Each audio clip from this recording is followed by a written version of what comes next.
What's the big lesson there for leaders at any level of an organization, regardless of what their company is there for? Well, I think the world can change in a second these days, and we have to be prepared for that. It's becoming more and more dynamic. There are twice as many people today as when I was born, and I think it'll probably be 3 times as many people when I die than when I was born. And that's a dramatic change, and that change has consequences, right? So we can't act as if nothing has changed.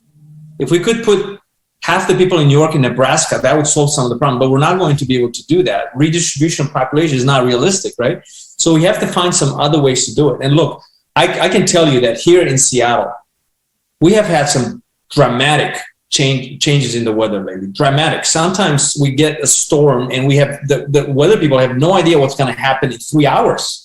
Right? Or we have smoke that sits with us for 2 weeks and you can't go outside. You're not allowed to go outside.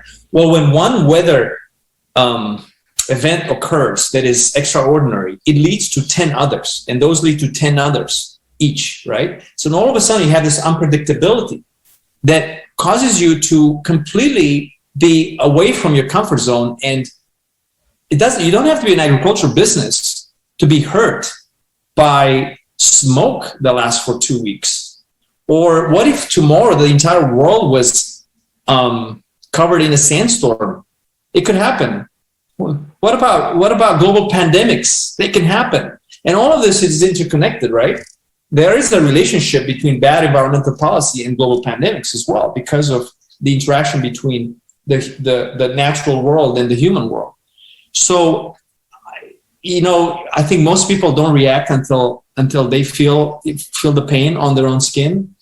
But it's getting really close for a lot of folks. In this idea that it's not going to happen to me is just naivete.